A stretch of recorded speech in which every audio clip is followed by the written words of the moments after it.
Didukung oleh Sarung Al-Samsi. Kita awali informasi pertama, pemirsa. Komisi Kode Etik dan Profesi atau KKEP menggelar sidang kode etik terhadap Kompol Kosmas KGAE, personil Brimob yang berada dalam kendaraan taktis yang menabrak Avan Rabu pagi.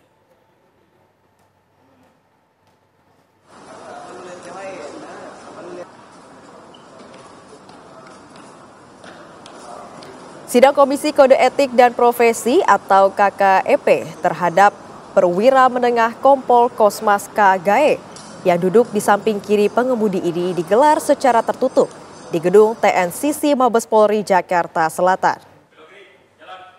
Kompol Kosmas yang menjabat sebagai Komandan Batalion Resimen 4 Korps Brimob dinyatakan melakukan pelanggaran etik kategori berat dalam pemeriksaan penyidik Div Propam. Selain Kompol Kosmas, Divisi Propam juga menjerat Bribka Rohmat yang merupakan pengemudi rantis dengan pelanggaran kategori berat. Sementara itu, 5 anggota Brimob yang duduk di kursi penumpang belakang dijerat dengan pelanggaran kategori sedang.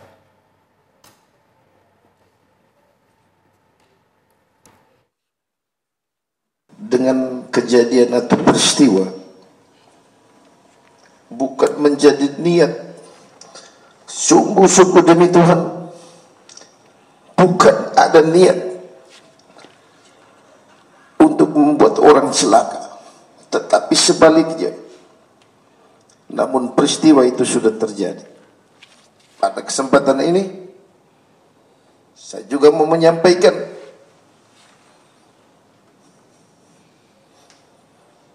duka cita yang mendalam kepada korban Arfan Kurniawan serta keluarga besar. Sungguh-sungguh di luar dugaan, dan saya mengetahui ketika korban meninggal, ketika video viral,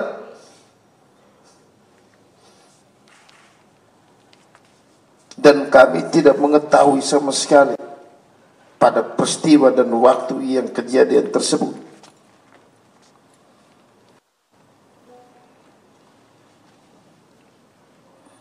Setelah kejadian video viral, kami ketahui setelah beberapa jam berikutnya melalui medsos.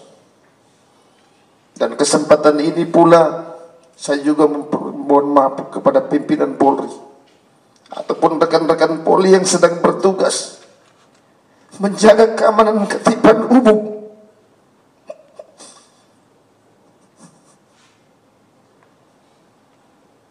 Kalau mungkin sudah membuat rekan-rekan atau pimpinan Polri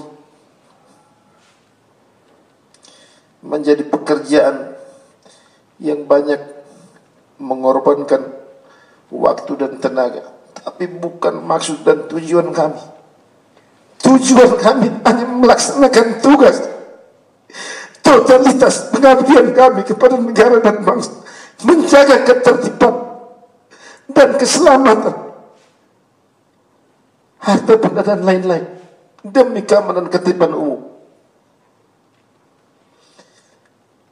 Ketua Sidang yang mulia, Ketua Sidang Kode Etik, dengan keputusan ini saya akan berpikir-pikir dulu, dan saya akan berkoordinasi dan berbicara dengan keluarga besar. Salam hormat saya. Terima kasih.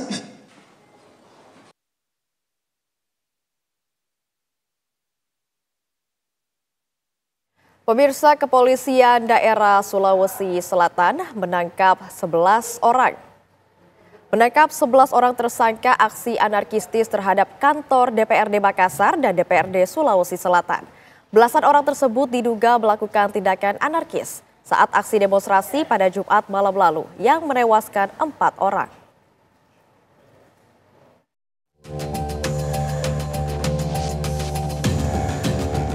Setelah tim Lapor Polri melakukan olah tempat kejadian perkara aksi anarkistis terhadap gedung DPRD Makassar dan DPRD Provinsi Sulawesi Selatan, Direskrimum Polda Sulawesi Selatan menangkap dan menetapkan 11 orang sebagai tersangka dengan perannya masing-masing.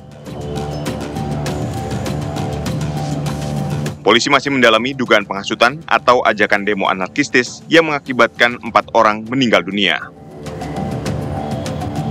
Jadi sampai dengan saat ini Polda Sulawesi Selatan sudah mengamankan 11 orang yang terkait dengan pengerusakan di DPRD Kabupaten atau Kota Makassar ini dan juga yang ada di provinsi. Ada 3 yang melakukan pengerusakan dan pembakaran di DPRD provinsi, kemudian 8 di Kota Makassar. Sekarang sudah ditetapkan tersangka. Kemudian pemeriksaan dilakukan oleh Polda Sulawesi Selatan, kemudian juga dilakukan oleh Polrestabes Makassar untuk mempercepat penyelesaian dalam pemeriksaan ini.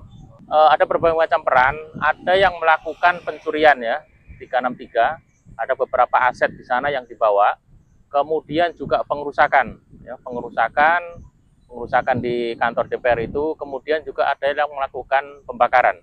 Nah, yang melakukan pembakaran ini kita kenakan pasal 187 ayat 3. Di sini membahayakan nyawa dan mengakibatkan meninggalnya seseorang. Ini diancaman hukumannya adalah seumur hidup atau penjara paling lama 20 tahun. Sementara itu polisi masih memburu pelaku lainnya yang diduga terlibat dalam aksi anarkistis tersebut. Dari Makassar, Sulawesi Selatan, Wawan Setiawan, TV1 mengabarkan.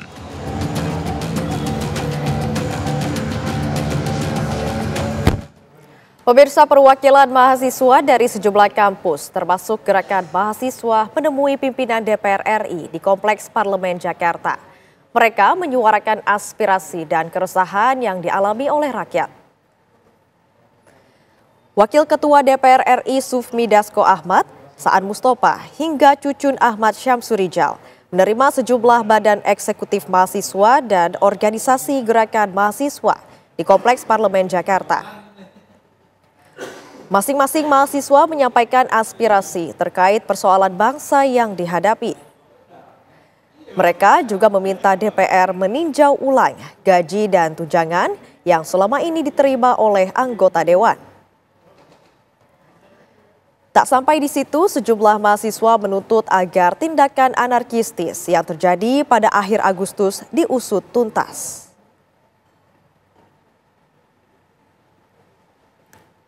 Kami di sini, kaum terpelajar, mahasiswa-mahasiswi, tidak mungkin, Pak, kami menyuarakan pendapat kami, aspirasi kami, keluhan rakyat, jeritan rakyat, dengan tindakan-tindakan anarkis.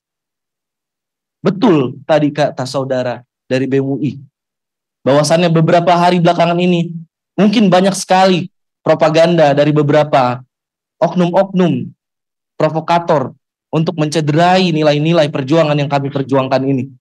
Itu sangat menghambat kami dalam bergerak. Negara berkembang yang rakyatnya begitu menderita ini, gaji DPR-nya 40:1 rasionya. Saya rasa itu benar-benar harus digarisbawahi dan harus ditinjau ulang, Pak. Wakil Ketua DPR RI Sufmi Dasko Ahmad mengatakan pimpinan DPR RI sangat menerima aspirasi masyarakat yang disampaikan oleh perwakilan mahasiswa. Hasil pertemuan tersebut akan segera didiskusikan dengan pemerintah. Dalam audiensi tadi juga sudah menyampaikan bahwa DPR juga dalam waktu yang singkat-singkatnya akan melakukan evaluasi menyeluruh baik terhadap tunjangan maupun keterbukaan kegiatan DPR, itu termasuk yang di dalam 17+8.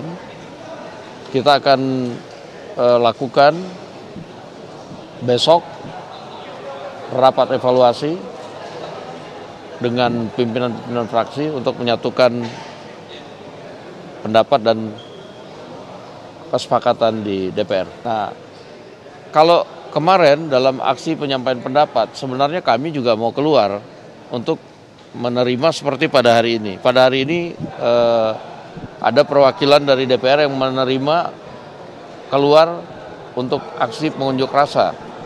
Nah, tetapi kalau yang kemarin-kemarin begitu kita mau keluar itu sudah bukan murni unjuk rasa, ada pihak-pihak penumpang gelap yang ya tentunya suasana di lapangan tidak kondusif demikian. Ya, pimpinan partai sudah mengirim surat kepada Sekretariat Jenderal DPR bahwa untuk anggota yang dinonaktifkan itu diminta untuk tidak dikeluarkan fasilitas yang terkait dengan kedewanan termasuk gaji dan fasilitas lainnya. Demikian. Anda kembali menyaksikan kabar utama.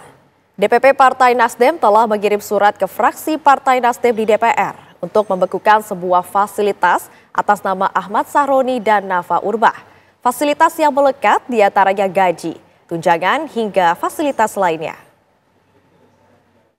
Dari penonaktifan Ahmad Sahroni dan Nafa Urbah dari status keanggotaan DPR RI, DPP telah mengirim surat kepada fraksi di DPR melalui surat nomor 168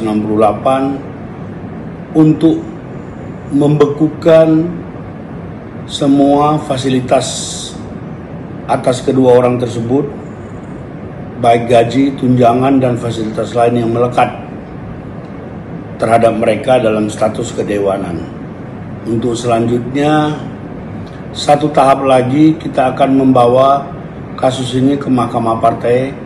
Nanti Mahkamah Partai lah yang akan memutuskan kasus ini secara final dan mengikat, sehingga semua menjadi clear. Demikian yang dapat kami sampaikan. Sementara itu, pemirsa, Aliansi Perempuan Indonesia melakukan unjuk rasa di depan gedung DPR RI hari ini.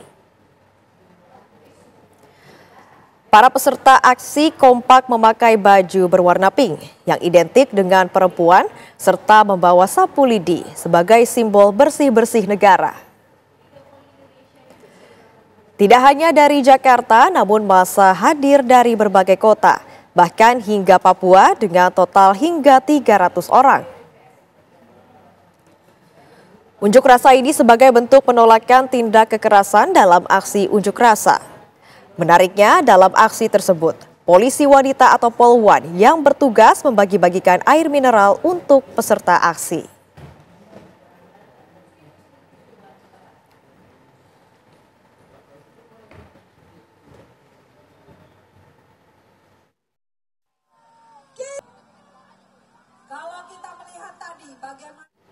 Pemirsa, artis yang juga anggota DPR nonaktif Uya Kuya buka suara mengenai rumahnya yang dijarah sekelompok orang pada pekan lalu. Uya Kuya juga telah mengajukan restoratif justice atau penyelesaian tindak pidana yang dilakukan salah satu pelaku penjara rumahnya. Uya mengaku tergerak untuk mengampuninya.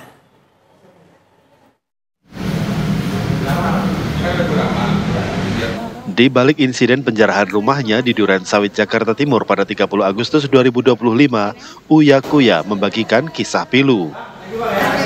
Dalam kepanikan, Uya dan keluarga terpaksa meninggalkan rumah hanya dengan pakaian yang menempel di badan tanpa sempat menyelamatkan barang-barang berharga. Saya sih terus terang ya, ini kalau boleh jujur ya, saya waktu masa ke rumah saya tuh sebelum udah ada isu mau ke rumah saya itu saya udah ikhlas.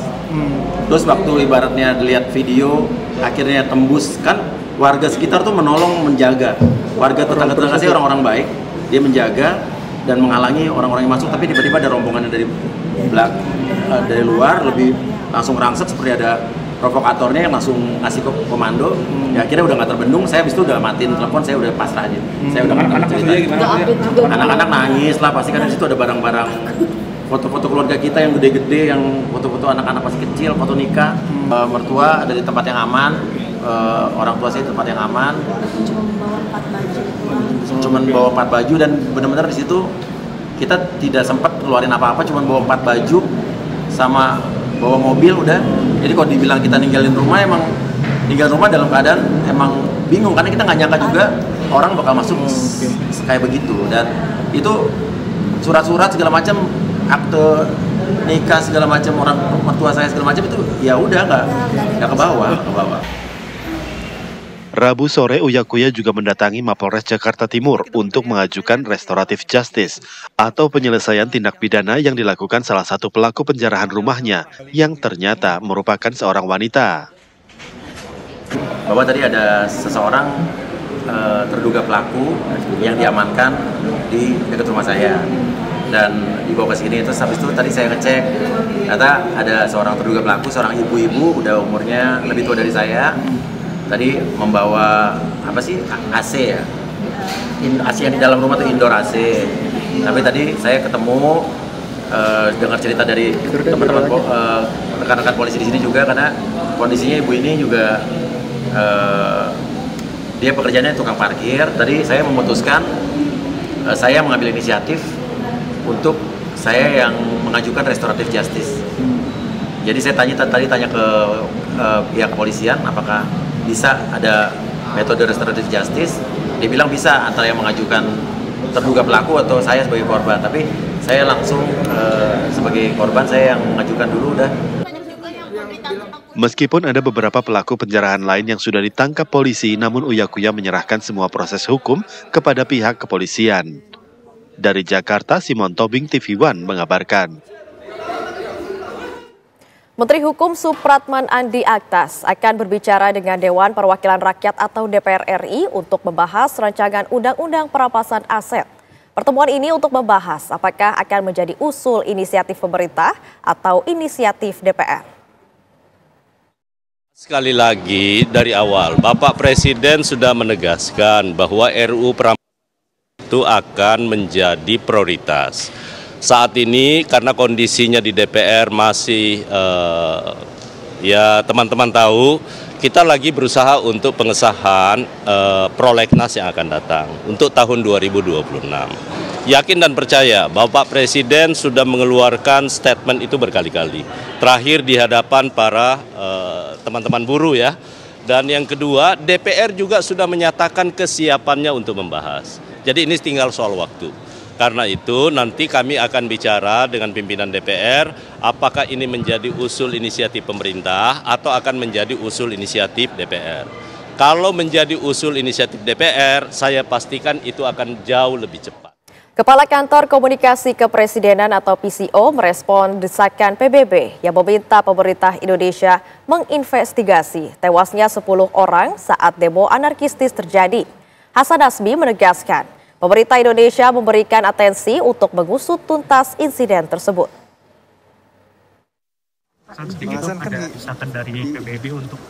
Kepala Kantor Komunikasi Kepresidenan menanggapi desakan dari PBB untuk mengusut pelanggaran HAM dalam aksi demo anarkistis.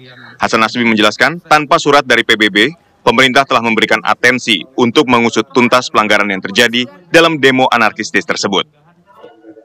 Presiden Prabowo sudah menginstruksikan kepada jajaran Polri untuk menindak tegas aparat yang bertindak melewati batas kewenangan dan tidak terukur. Ketertiban umum harus ditegakkan. Penyampaian aspirasi boleh dilakukan karena dijamin undang-undang. Namun pelaku anarkistis dalam unjuk rasa harus diberikan tindakan tegas. Presiden kan memang sudah arahkan. Kalau yang tindakan-tindakan yang tidak terukur, tindakan-tindakan yang melampaui kewenangan, itu harus diperiksa. Kan memang sudah ada perintahnya. Dan kepolisian juga sedang menjalankan itu. Memeriksa tindakan-tindakan yang berlebihan dan tidak terukur. Tanpa surat itu pun pemerintah sudah memberikan atensi. Jadi bukan karena surat itu, tapi tanpa surat itu pun pemerintah sudah memberikan atensi. Ketertiban umum harus ditegakkan. Aspirasi boleh dilakukan dan itu dilindungi oleh undang-undang. Tapi perusuh, membuat onar, pelaku anarki, pelaku pembakaran, itu kan harus ditegakkan. Sebelumnya PBB memberikan komentar atas aksi demo anarkistis yang mengakibatkan korban jiwa yang berlangsung pada 28 hingga 31 Agustus 2025. Dari Jakarta, Yoga Kuspratomo, TV One, mengabarkan. Beralih ke kabar lainnya, pemirsa, Bareskrim Mabes Polri malam ini menggelar konferensi pers mengenai penanganan unjuk rasa yang berujung anarkis. Untuk mengetahui informasi terbaru, kita telah terhubung dengan reporter TV One Rindi Salsabila di Mabes Polri. Selamat malam Rindi, apa hasil dari konferensi pers di Mabes Polri? Silakan.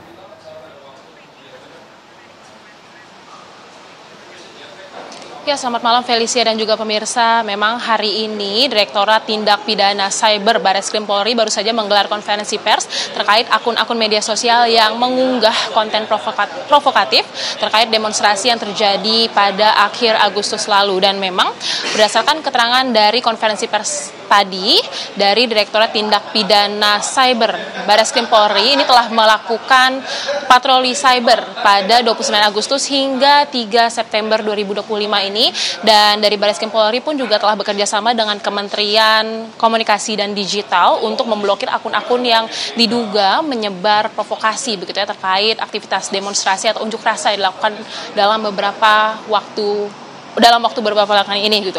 Dan untuk patroli tersebut dilakukan sebagai bentuk tindak preventif dan juga penegakan hukum, dan sampai saat ini pun tadi dilaporkan bahwa ada sekitar 592 akun dan juga konten yang diduga menyebarkan provokatif, yang mana setidaknya dalam kasus ini begitu ya, dalam peristiwa ini ada 7 orang tersangka yang sudah ditahan oleh Polri, yakni 2 orang yang berinisial WH dan juga KA, yang keduanya ditahan di Polda Metro Jaya. Selain itu juga ada 2 orang berinisial LFK dan juga IF, yang mana keduanya ini ditahan di Bareskrim.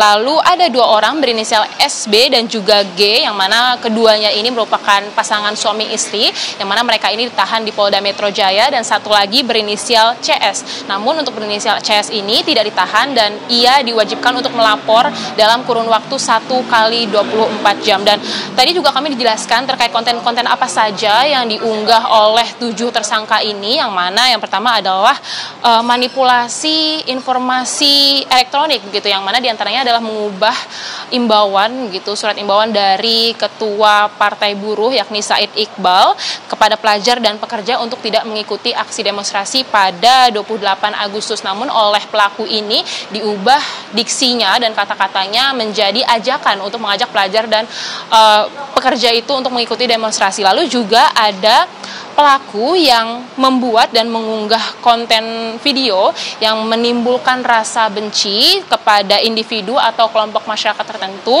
serta menghasut masyarakat begitu ya. Dan juga ada juga yang mengunggah konten yang mengarah pada ajakan pembakaran fasilitas-fasilitas umum, terutama salah satunya adalah gedung Mabes Polri begitu.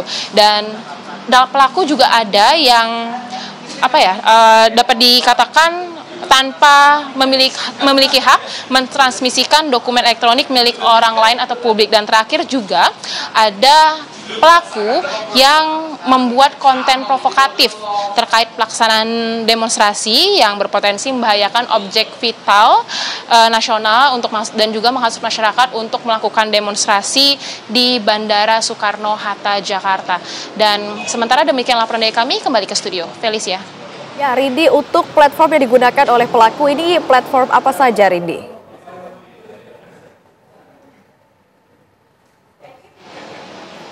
Ya Felicia, berdasarkan konferensi pers tadi itu ada beberapa media sosial begitu yang digunakan, salah satunya adalah Instagram.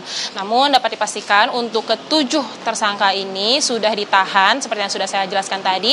Ada yang ditahan di Polda Metro Jaya, lalu juga ada yang di Bareskrim, dan juga ada yang tidak ditahan untuk 1 orang berinisial CS ini. Namun ia diwajibkan untuk melapor dalam kurun waktu 1 kali 24 jam. Namun untuk berapa jumlahnya begitu ya untuk konten dan akun yang menyebarkan provokasi begitu terkait demonstrasi pada Agustus akhir lalu ini, setidaknya ada 592 konten dan juga akun. Dan dari Bareskrim Polri pun juga telah bekerja sama dengan Komdigi atau Kementerian Komunikasi dan Digital untuk memblokir akun-akun tersebut.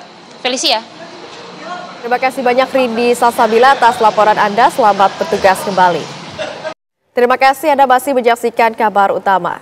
Pemirsa, patroli wilayah diintensifkan di Jakarta hingga sejumlah kota lainnya untuk menjamin keamanan dan kenyamanan warga setelah terjadi rangkaian unjuk rasa yang berujung kericuhan.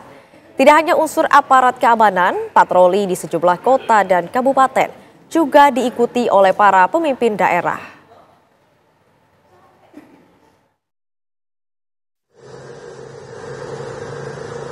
Polda Metro Jaya menggelar patroli skala besar melintasi sejumlah wilayah di Jakarta Selatan, Jakarta Pusat, dan Jakarta Timur.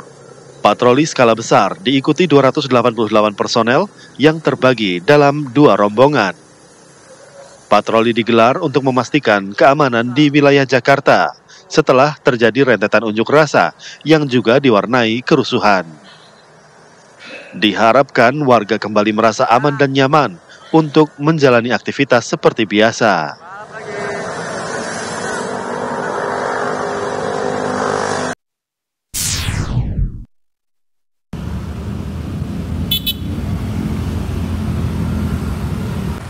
Rabu pagi, Forum Komunikasi Pimpinan Daerah atau Forkopimda Kabupaten Bandung melakukan patroli menggunakan sepeda motor berkeliling wilayah.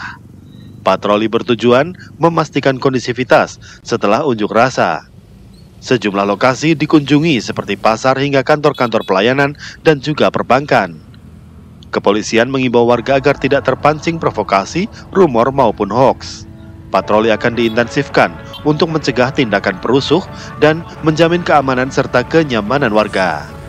Tim TV One mengabarkan. Dapatkan 3 bulan cuma Rp29.900. Direktorat Reserse Siber Bareskrim Polri menetapkan pemilik akun media sosial yang berisi hasutan dan provokatif sebagai tersangka. Berikut keterangan Brigjen Pol Himawan Bayu Aji, Dirtipid Siber Bareskrim Polri.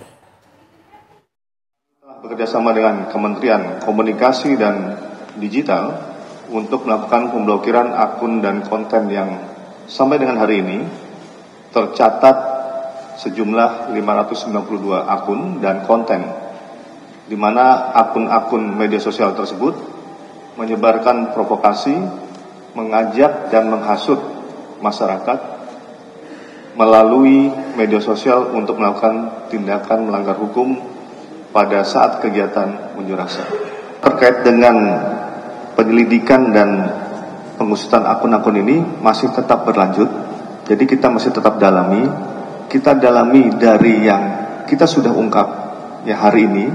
Kemudian juga kita berkoordinasi dengan polda-polda wilayah yang melakukan penindakan, termasuk di Polda Metro, yang nanti kita akan kaitkan rangkaiannya, ya, kita analisa apakah ada kaitan satu sama lain. Itu tetap kita dalami.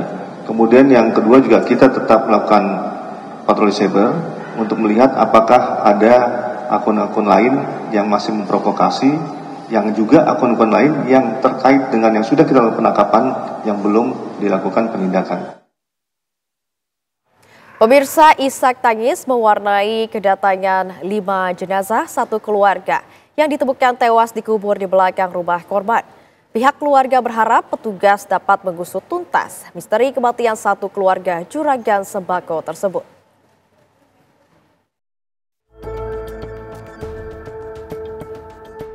Iring-iringan ambulans mengantarkan jenazah satu keluarga yang ditemukan tewas dalam satu liang lahat ke Masjid Madaniyah, Desa Sindang, Kecamatan Sindang, Kabupaten Indramayu untuk disolatkan. Usai disolatkan, kelima jenazah dikubur di tempat pemakaman keluarga.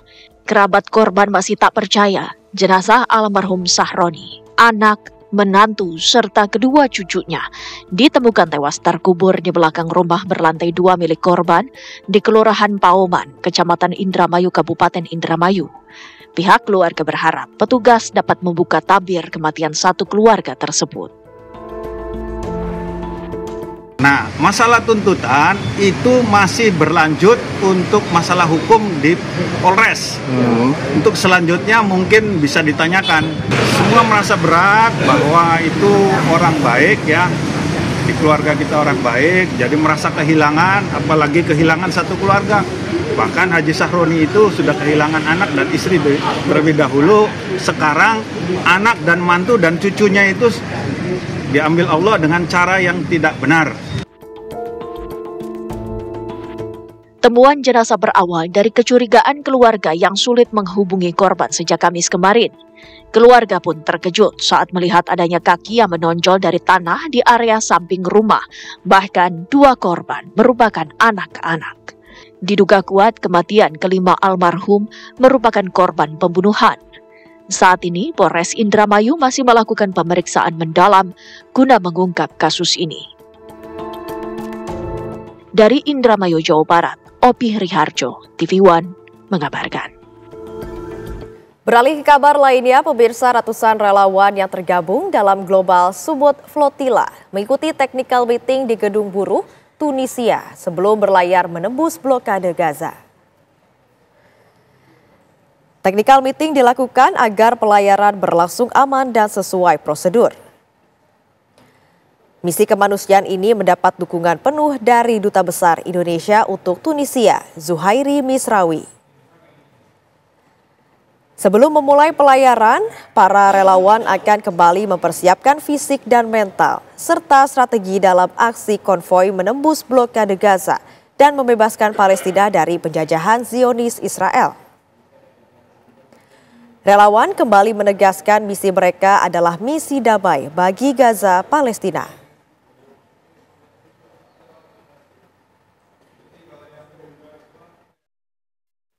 Tapi saya terus belajar, jadi kan hari ini kita ada banyak pematerian terkait untuk berlayar menuju Gaza.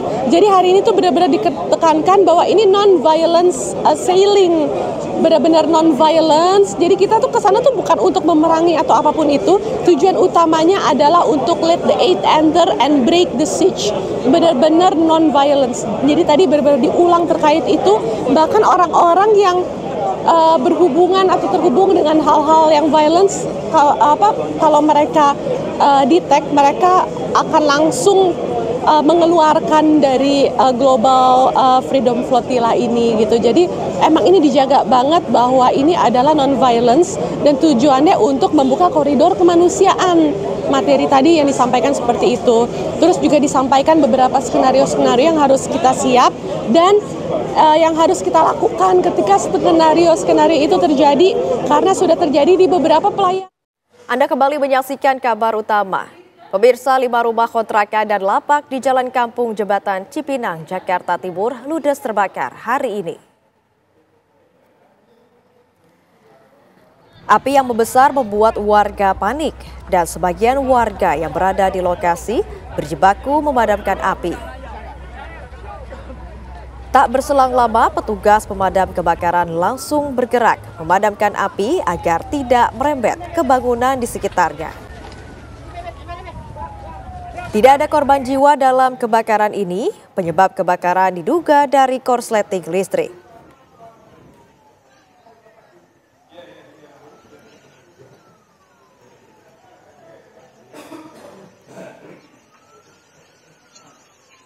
...25 unit rumah di Asrama Polsek Serpong, Kota Tangerang Selatan, Banten terbakar hari ini.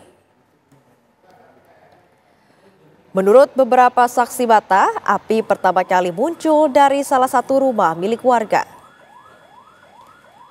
Angin yang kencang membuat api dengan cepat merambat ke rumah warga lainnya. Petugas pemadam kebakaran Kota Tangerang Selatan serta warga setempat berjibaku memadamkan api. Setelah 1 jam kemudian, api berhasil dipadamkan. Penyebab kebakaran diduga berasal dari korsleting listrik dan kerugian dalam kebakaran ini ditaksir mencapai ratusan juta rupiah.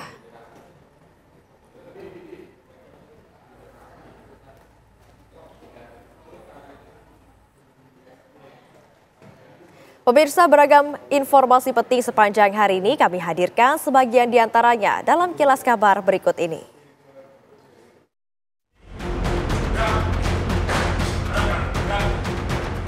Kompol Kosmas Kagae, Komandan Batalion Resimen 4 Korps Brimob, dinyatakan melakukan pelanggaran etik kategori berat dan disanksi pemberhentian tidak dengan hormat dari kepolisian dalam putusan sidang Komisi Kode Etik dan Profesi atau KKEP hari ini.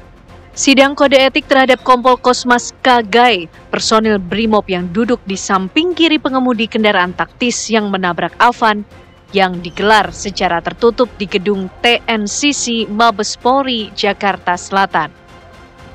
Sebelumnya, selain Kompol Kosmas, Divisi Propam juga menjerat Bribka Rohmat yang merupakan pengemudi rantis dengan pelanggaran kategori berat Sementara itu, 5 anggota BRIMOB yang duduk di kursi penumpang belakang dijerat dengan pelanggaran kategori sedang. Terbukti secara sah dan meyakinkan melanggar.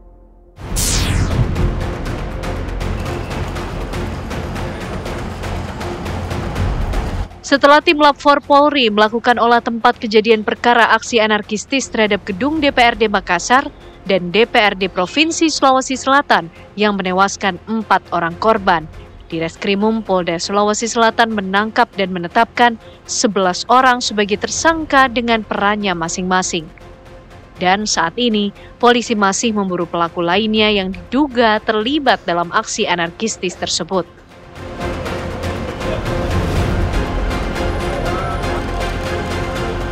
Pemirsa, informasi tadi sekaligus menutup perjumpaan kita pada malam hari ini. Sesaat lagi Anda akan menyaksikan program kabar hari ini bersama Faisal Kreb. Saya Felicia Melinda, mewakili kru yang bertugas pamit undur diri. Terima kasih, selamat malam, sampai jumpa.